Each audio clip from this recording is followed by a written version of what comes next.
ஓம் சாய்ராம். ஸ்ரீ சாய்பாபா சரீரத்திலிருந்து அத்தியாயம் 39. பாபாவின் சமஸ்கிருத ஞானம். கீதையின் ஒரு ஸ்லோகத்திற்கு பாபாவின் பொருள் விளக்கம். சமாதி மந்திர் கட்டுதல். இந்த அத்தியாயம் பகவத்கீதையின் ஒரு செயல்களுக்கு பாபாவின் விளக்கத்தை அளிக்கிறது. பாபாவுக்கு வடமொழி தெரியாது என்றும் பொருள் விளக்கம் ராணா சாஹிப் சாந்தோர்கனுடையது என்று சிலர் ஆட்சேபித்தல் ஹேமத்பந்த் அந்த ஆட்சேபத்தை மறுத்து வாதாடி வேறொரு அத்தியாயம் எழுதினார். 50ஆம் அத்தியாயமும் இதே உட்கிடை பொருளை விவரிப்பதனால் அதுவும் இந்த அத்தியாயத்துடன் இணைக்கப்பட்டுள்ளது. முன்னுரை. மகா சமாதி எய்தும் வரை ஸ்ரீ சாய் வாழ்ந்து நடமாடிய சீரடியும் துவாரமாயையும் நற்பேற்றுக்குரியவைகள். யாருக்காக அவர் அத்தனை தூரம் வந்தாரோ, எவருடைய நன்றி கடனுக்கு தம்மை உரியவராக்கி கொண்டாரோ அத்தகைய சீரடி மக்கள் ஆசிர்வதிக்கப்பட்டவர்கள். முதலில் சீரடி ஒரு குக்கிராமம்தான். ஆனால் அவர் தம் தொடர்பின் காரணமாக பெரும் முக்கியத்துவத்தை எய்திற்று. ஒரு தீர்த்தமாகவும் புனித பயணத்திற்குரிய ஒரு புண்ணிய சேத்திரமாகவும் ஆனது.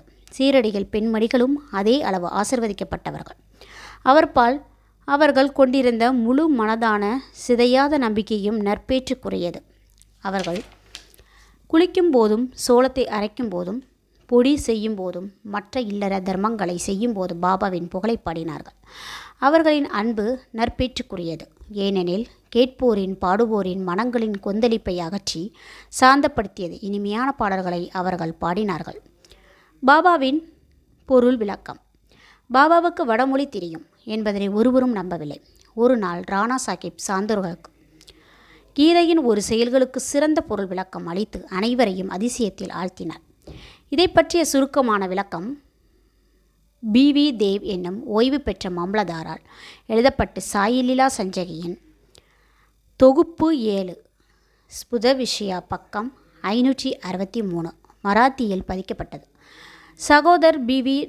நரசிம்மசுவாமி எழுதிய இரு நூல்களான சாய்பாபாவின் சாசனாமிருத திருமொழிகள் பக்கம் 61, த வண்டரஸ் அண்ட் சயின்ஸ் சாய் பாபா பக்கம் 36 ஆகியவற்றின் இதை பற்றிய சிறு தகவல் வருகின்றது. தேவ் 27/9/1936 தேதியுள்ள தமது ஆங்கில வாக்குமூலத்தின் இதை பற்றி குறிப்பிடப்பட்டிருக்கிறது. இது மேற்குறித்து சுவாமி எழுதிய பக்தர்களின் அனுபவங்கள் 3 பக்கம் 66 பதிக்கப்பட்டிருக்கிறது. இப்பொருள்